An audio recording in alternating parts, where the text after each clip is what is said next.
어버이날을 맞아 우리가 부모가 자녀에게 어떻게 해야 될 것인가와 또 자녀가 부모에게 어떻게 해야 될 것인가를 이렇게 둘로 나누어서 한번 말씀을 보고자 합니다. 먼저 잠언 22장 6절을 보면 마땅히 행할 길을 아이에게 가르치라. 그리하면 늙어도 그것을 떠나지 아니하리라. 부모가 자녀에게 어떻게 해야 될 것인가, 이 어버이날을 맞아서 다시 한번 우리 부모의 입장에서 자녀를 생각해보는 그런 시간이 되었으면 좋겠습니다. 오늘도 우리가 이렇게 하나님 앞에 나왔습니다. 그거는 뭐예요? 우리가 지금 믿음 생활을 하고 있다는 것이죠. 신앙생활을 하고 있는 우리들은 그냥 세상 사람들이 자녀를 키우는 것과 믿는 사람들은 어떻게 자녀들을 대하고 교육을 하고 키워야 될 것인가를 우리가 구별해서 양육을 해야 된다고 생각을 합니다. 이 믿는 이 부모들은 자녀들이 어릴 때부터 하나님의 말씀으로 양육을 시켜야 됩니다. 디모데서에서 보면 하나님은 이 말씀으로 자녀들을 양육하라고 말하고 있습니다. 우리가 요즘에는 더군다나 아이들을 하나나 둘밖에 안 낳고 많아야 뭐 셋, 넷 이런데 그렇게 낳는 사람이 많지 않습니다. 하나 둘도 많다고 또 아예 안 낳는 부부들도 많이 있습니다. 참 신기한 지금 시대가 우리는 그런 시대를 살고 있습니다. 우리가 살아온 시대, 또 우리 부모의 시대, 또 우리의 지금 자녀들의 시대, 너무나 확연하게 변하고 달라진 것을 우리는 보고, 또 그것을 우리가 체감하고 그것을 우리는 자각하고 거기에 맞는 부모로서의 삶을 살아야 되는 줄 믿습니다. 그런데 이 성경은 시대는 지금 이렇게 변하고 있지만 하나님의 기록된 말씀은 변하지 않아요. 하나님의 말씀은 분명히 너희는 이 자녀를 어떻게 양육을 할 것인가를 말씀하고 있습니다. 너희는 정말 자녀를 낳으면 그 자녀가 어려서부터 어떻게 해요? 말씀으로 양육을 시키라고 하고 있습니다.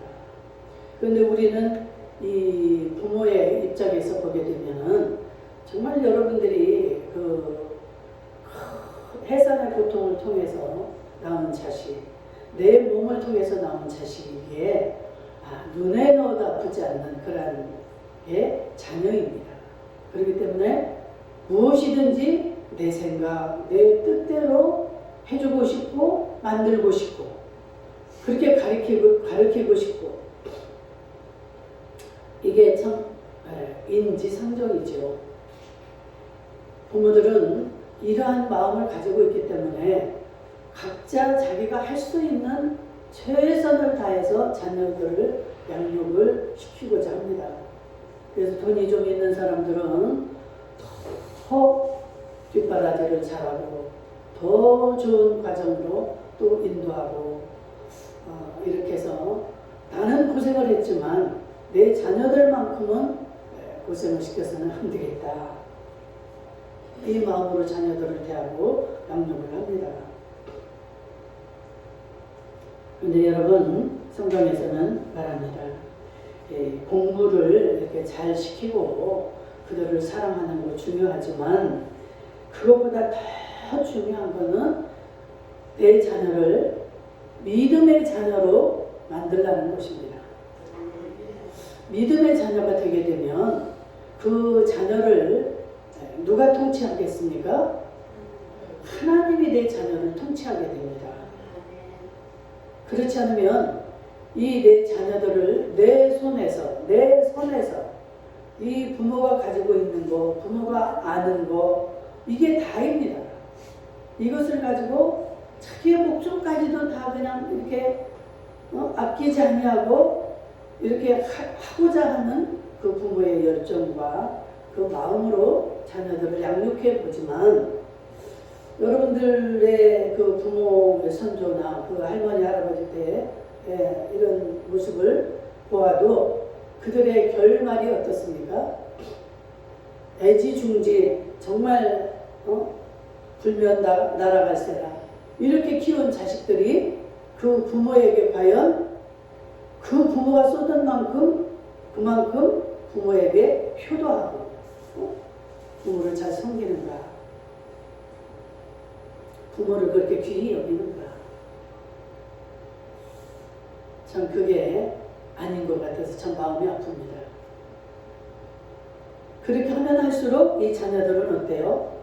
당연히 자기들은 그 대우를 받아야 되고, 부모니까 나를 그렇게 해줘야 되고, 이게 당연시 되어지고 부모에 대한 공경하는 마음이 없어집니다. 끝까지 자기를 잘 해줘야 되고 더 잘 해줘야 되고, 참 하면서도 여러분들 속이 상할 때가 많이 있죠. 이렇게 내가 해줬으면 그걸 좀 고마운 것을 알았으면 좋겠는데, 이 자식들이 그만큼 부모가 하는 것 그것만큼 따라와 주지를 못합니다. 그것을 알아주지를 못하지. 그래서 자기가 능력이 되고 해줄 때는 해주지만, 그렇지 않고 이제 모든 것이 달라지잖아요. 부모의 몸도 마음도 약해지고 병도 오고 물질도 떨어지고, 이 모든 환경이 바뀌어져서 열악해졌을 때 그 부모의 마음은 내가 이 자녀를 위해서 이 모든 것을 희생을 했고 이게 다 진역을 뽑았으니 내가 이렇게 약하고 아플 때는 내 자녀가 나를 돌아보아 주겠지, 이러한 기대와 함께 자녀를 부르기도 하고 대해보지만, 기대하면 하는 만큼 실망이 우리가 되어지는 것을 봅니다. 그럴 때 참 쓴 눈물이 나오죠. 그렇다고 자녀 앞에서 우리가 부모가 되어가지고 눈물을 보일 수도, 그 자녀를 탓할 수도. 이 부모 자식이라는 이 관계가 참 그 제일 좋아하고 제일 사랑하면서도 참 마음이 아픈 관계가 이 부모 자식 같아요.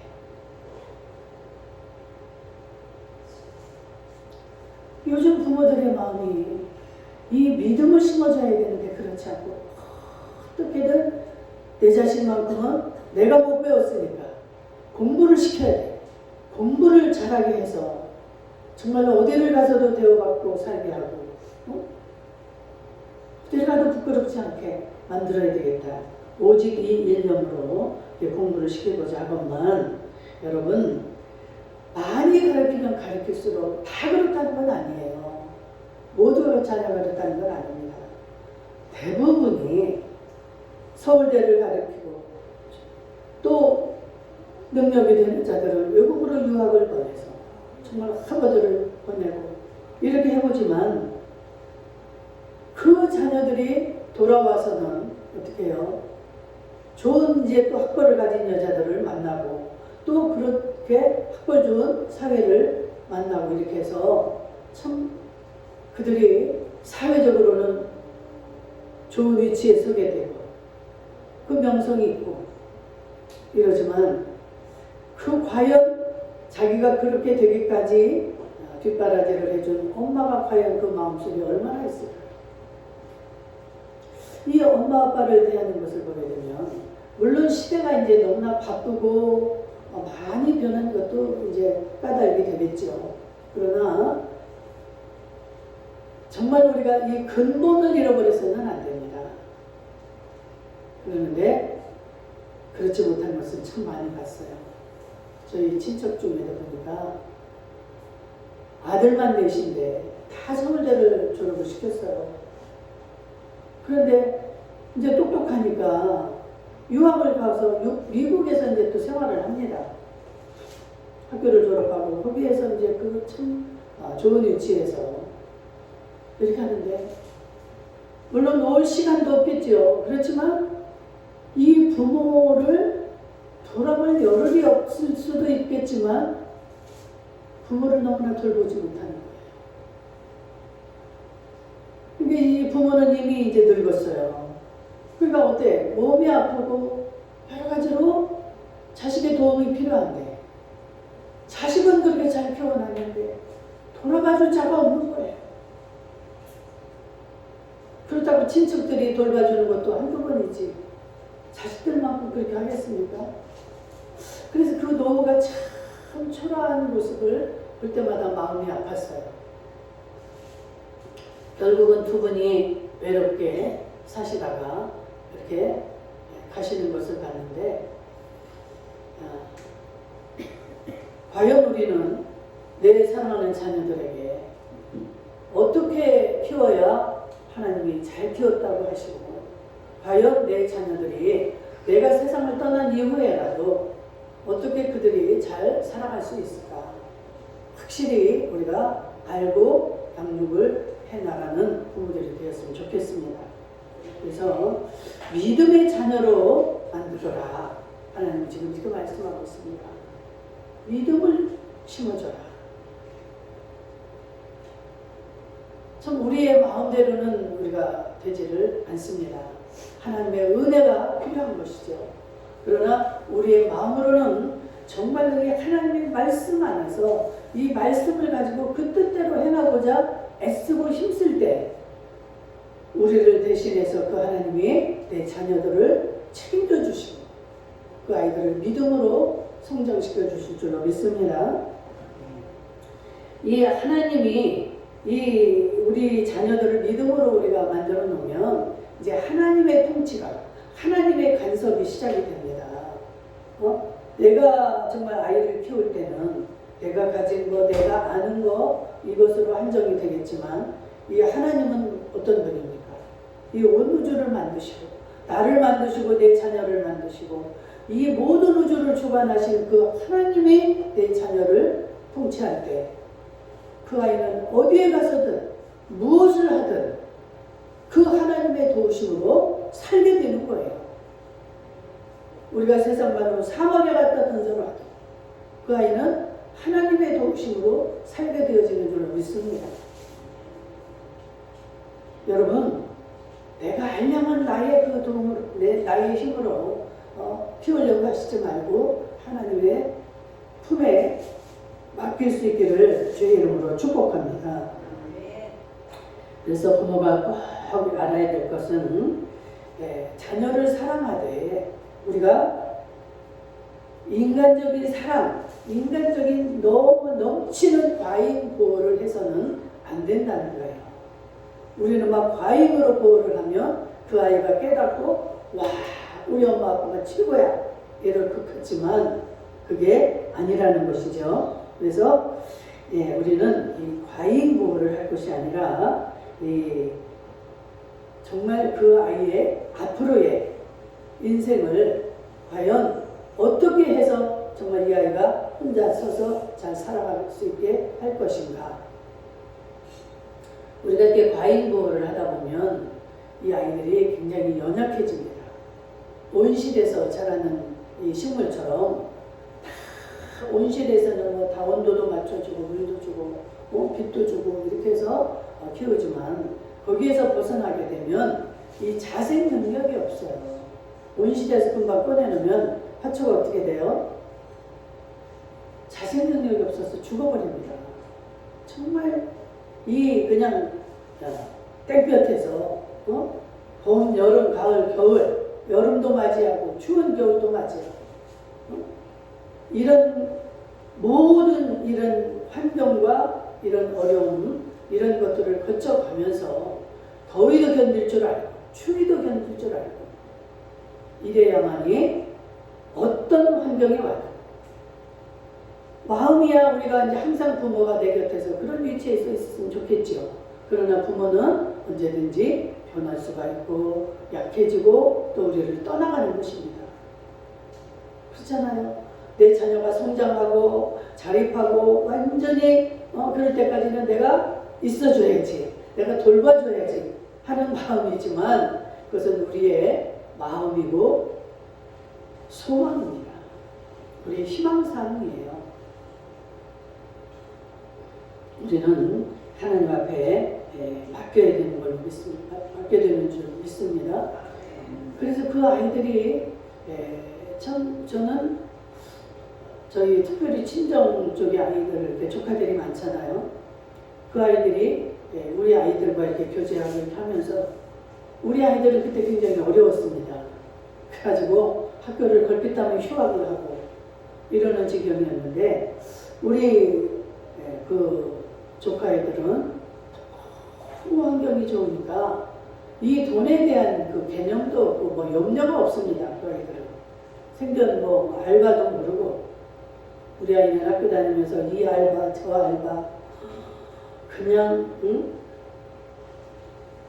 그런데 그런 이제 대화를 하는 걸 봤습니다. 나는 이제 그 우리 딸을 바라보면서 지들끼리 하는 거예요. 지들에게 만약에 미나와 같은 그 환경이 되면 자기들은 자신이 없다는 거예요. 저럴 때 내가 어떻게 과연 살아갈 수 있을까? 부모가 해결해주고 그러니까 과연 내가 정말 저런 입장이라면 난 어떻게 살아갈 수가 있을까? 그런 말을 하더라는 거예요. 이게 뭡니까? 자신감이 없어지는 거예요. 너무나 과잉으로 보호하고 이렇게 보살펴주면 자기의 자신으로 생각하고 살아갈 수 있는 이런 자신감이 없어지는 거예요.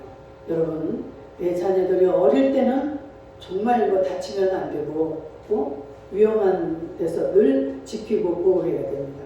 그러나 어느 선이 되면 이제 놓아줘야 됩니다. 혼자서 스스로 해결할 수 있도록 스스로 생각하고 살아갈 수 있도록 능력이 없어서가 아니라 정말 그 아이에게 그 모든 것을 다 해결할 수 있는 그 환경을 여러분들이 만들어줘야 되는 것입니다. 그래서 오늘 말씀이 뭐예요? 마땅히 행할 길을 아이에게 가르쳐라. 그리하면 늙어도 그것을 떠나지 아니하리라. 젊을 때야 힘도 있고 부모의 백도 있고 그렇지만 늙으면 어떻게 하겠어요? 어떤 사람은 정말 그 시집을 잘 가가지고 남편의 보호 속에서 세상이 뭔지를 모르고 살다가 그 남편이 갑자기 죽게 됐어요. 그러니까 이 넋을 놓고 이 맥을 놓고 자기는 살아갈 수가 없다는 거예요. 새파랗게 젊은데 살아갈 방법을 찾지를 못하는 거예요. 날이면 날마다 울고 삽니다. 아무리 말을 하고 잡아주고 이렇게 이런 이야기를 해줘도 그 힘을 얻지를 못해요. 자기는 살아갈 수가 없다는 거예요. 참 남편을 잘 만나서 참 시집도 잘 갔다 이랬는데 그런 일이 올 줄을 누가 알았겠습니까? 못 살아요, 못 살아요. 날이면 날마다 옵니다. 제가 전도사 때 그 우리 성도였는데 어떻게 됐는지 모르겠어요. 그대로. 잠언 23장 13절 14절에 보니까 아이를 훈계치 아니하지 말라. 채찍으로 때릴지라도 죽지 아니하리라. 채찍을 하라는 얘기예요? 말라는 이야기예요? 하라는 거예요. 여러분들 잘 새겨 들으셔야 돼요. 내 자녀를 막 때리는 겁니다. 그게 아니고 채찍을 해야 될 때는 해야 된다는 거예요. 그러면서 채찍으로 때리면 그 영혼을 스올에서 구원하리라. 지옥으로 가는 마귀에게 끌려가는 그 자리에서 그 자식을 건져내게 된다는 거예요. 이런 채찍과 이런 징계가 없으면 그냥 끌려갑니다. 뭐 분별을 못하니까 그 생각을 해봤어야죠. 내 부모가 다 해결할 텐데, 내 남편이 다 해결할 텐데, 내 처갓집의 부자니까 다 해결할 텐데, 참 이런 어처구니 없는 이런 환경에서 힘이 없는 거예요. 부모라면 우리는 자녀들을 향해서 정말 우리가 본을 보이는 삶을 살아야 됩니다. 자녀들이 엄마 뱃속에서 나와서 제일 보는 환경이 뭐예요? 가정입니다. 가정. 가정에서 엄마 아빠가 하는 말을 듣고 하는 그 환경에서 그냥 자기도 모르게 배우고 듣고 이렇게 자라는 거예요. 나는 요즘에 우리 동생 아들을 낳았는데 이 아이가 보름도 안 됐는데 동영상을 찍어서 보냈는데요. 얼마나 눈이 야무지게 눈에 그냥 힘이 들어가 있고 입이 딱 다물어가지고 막 지 아빠를 쳐다보는데 쏘아보는 거예요. 쏘아봐. 막 눈에 힘이 있어가지고 그러면서 지 아빠가 이제 이렇게 말을 합니다. 그러면은요, 저는 이제 나이가 있고 이 보는 이제 그런 관점이 있잖아요. 많은 걸 이렇게 봤으니까 애들 키우고 이 눈으로 아이가 말을 하는 거예요. 다 알아들어요. 아빠가 하는 말을. 이 녀석이 눈 좀 봐. 눈에 힘이 있네. 자, 입을 탁 하고 누리고 있어. 근데 옆에다 책을 놨는데 그 책을 유난히 이렇게 보는 거예요. 야, 얘가 뭐가 되려나, 뭐라고 하던데 그거 되려나 봐. 책을 이렇게 열심히 보네. 그러니까 책을 보고 있다가 아이가 눈을 딱 뜨냈더니 아딱지가 않아요. 그러니까 그러면서 아빠가 하는 말에 반응을 하는 거예요. 지가 싫거나 뭐 저기 맞는 말이 아니면은 이 눈동자가 막 이렇게 왔다 갔다 흔들리면서 아니 보름도 안 된 아이가 이 아이는 이미 뱃속에서부터 엄마하고 대화하고 엄마 아빠의 그 사는 삶을 다 듣고 자랐습니다. 그래서 자기가 말은 못하지만 다 아는 거예요. 여러분 태교가 있을까요? 없을까요? 태교가 있습니다. 정말 중요합니다. 태교가. 다 듣고 엄마가 뭘 먹는 거 이런 거에 따라서 애가 식성도 달라지고요. 나는 정말 이 동영상을 보면서 너무너무 정말 절대로 아이들 여러분들 내 자녀라고 해서 어떤 막말을 하든가 그냥 그 아이에게 진짜 이 아이가 뭐 내 말을 네가 알아듣겠어? 이런 식으로 말씀하시면 안 됩니다. 정말 인격적으로 아이를 대하고 인격적인 말을 해야 돼요. 그래서 아이가 이게 이해가 되면은요, 아이가 막 울다가도 울지 않습니다. 지가 이해가 되는 말을 하면은요, 딱 그 말을 들어요. 그런데 말은 못하는데 지 뜻에 어긋나는 말을 자꾸 하고 강요하고 이렇게 하면은요, 막 짜증을 나고 짜증을 부리고, 야, 우리 손자 키우는데, 어머머머 세상에 이 아이가 지 마음을 알아주는 말을 하면 딱 그치고 행동을 고쳐요. 그 어릴 때. 그 누워있는데도 여러분 정말 우리는 이 부모들이 삶의 모범을 보여야 됩니다. 그게 삶 교육이에요. 그래서 그 아이들이 자라서 결혼을 해서 부모를 떠나서 살 때도 보면 그 어려서 먹었던 음식들 그런 걸 좋아하고 그런 것도 잘 만들기도 하고 또 거기서 배운 것들을 자기도 모르게 이렇게 합니다. 그건 어디서 배우는 게 아니에요. 자기도 모르게 배워서. 그리고 부모가 만약에 정말 자기들이 막 원치 않는 그런 너무나 그런 삶을 산다. 그럴 때 이 자녀들의 마음속에 나는 결혼해서 절대로 저렇게 살지 말아야지. 응? 그런 정말 반면교사의 그 삶도 있지만 정말 여러분들 정말로 잘 살아야 됩니다. 응? 다 보고 있고 다 듣고 있어요. 저렇게 지금 꼬마가 저렇게 와 있잖아요. 제가 뭐 저를 쳐다보기를 합니까? 그래도 저 아이가 다 들어요. 다 듣습니다. 그래서 꼭 주일학교만이 아니고 이 대예배 참석시키는 것도 굉장히 좋습니다.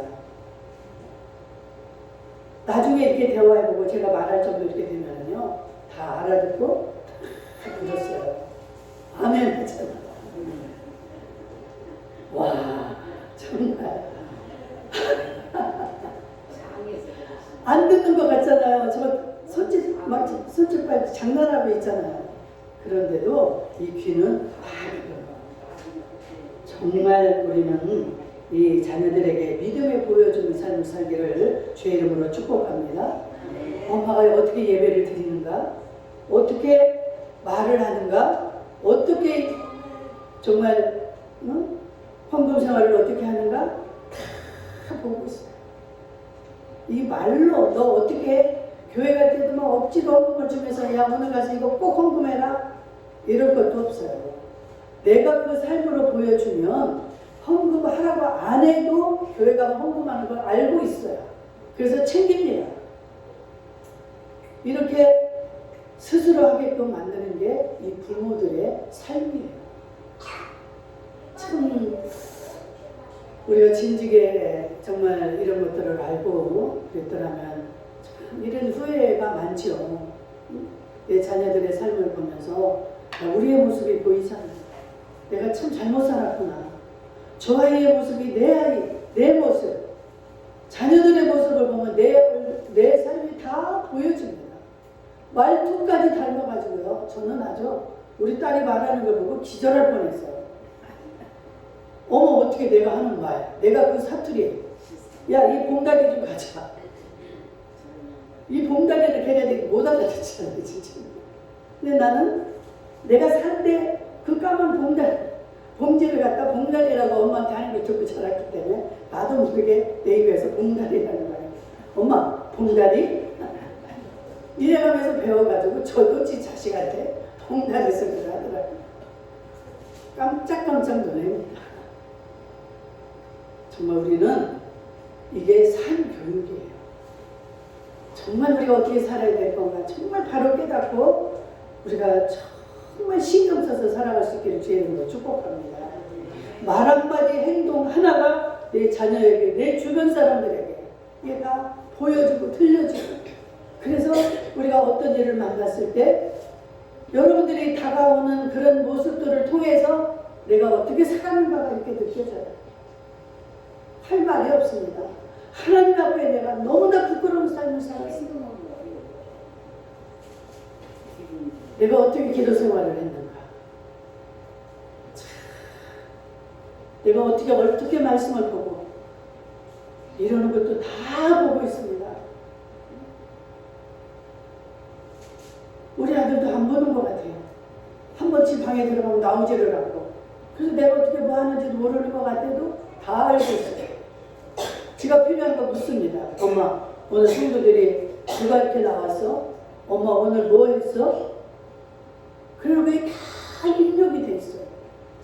그래가지고 지가 속으로 염려하고 이런 것들을 이야기를 하고 엄마한테 묻습니다. 그런데 정말 우리 아들이 이렇게 몸으로는 안 나와도 다 알고 있고 다 신경을 쓰고 있구나. 주일이면 저 지방에 가서 있으니까 예배당에도 못 나와요. 그럼 거기서라도 가면 얼마나 좋겠어. 엄마가 없으니까 거기서 예배당을 안 가는 거야. 오늘 이렇게 지금 부모가 자녀에게 하는 말, 또 우리가 5월을 또 어린이날을 지났잖아요. 자녀가 부모들에게 해야 되는 말씀, 출애굽기 20장 12절을 보게 되면 내 부모를 공경하라. 그리하면 하나님께서 내게 준 땅에서 내 생명이 길리라. 아멘. 네 부모를 기쁘게 하고 네 부모에게 네가 잘하면 하나님이 내게 준 그 땅에서 네가 오래 살게 된다. 이 말은 뭐예요? 내가 너에게 장수의 복을 준다는 거예요. 장수의 복을 주려면 하나님 어떻게 해요? 건강도 주시고 거기에 따른 많은 것들을 다 주시는 거예요. 어떻게 할 때? 부모를 기쁘게 하고 부모에게 효도할 때. 아멘. 우리는 자녀이기도 하고 부모이기도 합니다. 그래서 우리의 부모에게 우리는 정말 이렇게 부모를 기쁘게 해야 된다는 거예요. 부모는 뭘 막 맛있는 거를 막 준비해드리고 좋은 옷, 좋은 가락지 이거를 원하는 게 아니라 그 부모의 마음을 시원하게 하고 마음을 기쁘게 해드리라는 거예요. 그럴 때 이 부모는 너무 기뻐합니다. 말을 한마디를 해도 정말 기쁜 말을 하는 거예요. 부모가 막 좋아하는 말. 엄마, 내가 오늘 못 가서 어떻게 해? 오지 못해도 애교를 떨면서 엄마에게 전화해서 엄마 내가 오늘 꼭 가려고 했는데 이러고 해서 내가 못 가는데 엄마 내가 언제 갈게? 정말 우리는 이 부모의 마음을 기쁘게 하는 자리가 되기를 주의 이름으로 축복합니다. 잠언 23장 22절에서도 너를 낳은 아비에게 청중하고 너를 네 늙은 어미를 경히 여기지 말라. 이 부모를 우습게 알고 무시하는 자식들 우리 보기만 해도 참 정말 얼마나 안 좋습니까? 그 부모에게 박대하고 막 부모를 멸시하고 하는 그 자식들을 보면 너무 가슴이 아파요. 절대 우리의 부모를 다른 부모에게 비교하지 마시고 그분은 자기가 못 배웠어도 자기가 못해줘도 정말로 자기 생명을 다해서 사랑하는 게 이 부모입니다. 그런데 다른 부모 아무리 훌륭하고 뭐한 부모라도 자기를 낳지 않은 그 부모인데 자기를 위해서 그런 마음이 갔습니까? 여러분 정말 부모에게 효도할 수 있기를 주의 이름으로 축복합니다. 효도하는 방법을 제가 말씀드렸죠. 부모의 마음을 기쁘게 하라. 우리는 그렇게 할 수 없어요. 다 온전히 내가 지금 막 돈이 많아서 당장에 가서 막 이렇게 해줄 수 있는 그런 저기도 아니고 그러나 여러분의 마음을 전달을 할 수가 있잖아요. 이 마음을 전할 수 있기를 축복합니다. 진심을 담은 마음 못 오면 어떻게 할 수 없는 거지. 그러나 이 자식이 못 올 수 없는 그 처지밖에 안 되는구나. 그래 그러면 오지 마라. 안 와도 된다. 안 보고 못 와도 그 부모의 마음이 온 것보다도 더 기쁘게 해드리면 되잖아요. 돌아가신 뒤에 저처럼 이렇게 후회하고 참 제가 엄마가 연세가 많으신 뒤에 제가 가정이 어려워가지고 참 너무나 가슴이 아파요. 정말로 그때가 잘 해드려야 될 때인데 너무 어렵다 보니까 제 마음처럼 한 가지도 내가 해드리지를 못했어요.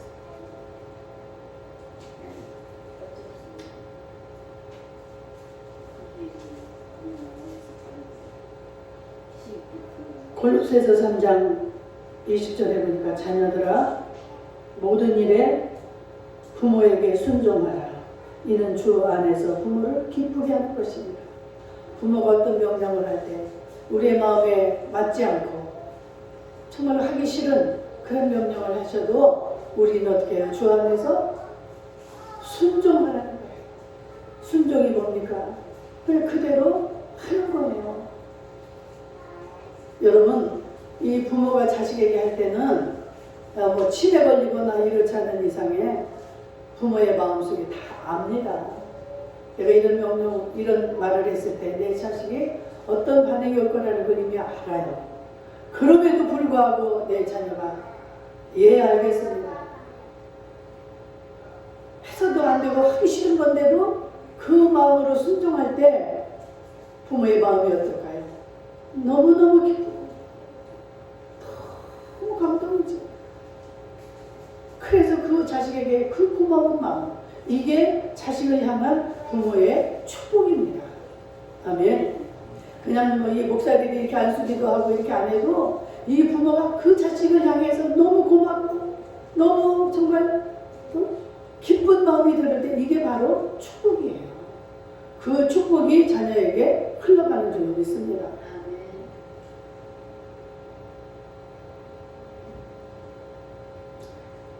결론적으로 잠언 1장 8절 9절을 내 아들아 네 아비의 훈계를 들으며 네 어미의 법을 떠나지 말라.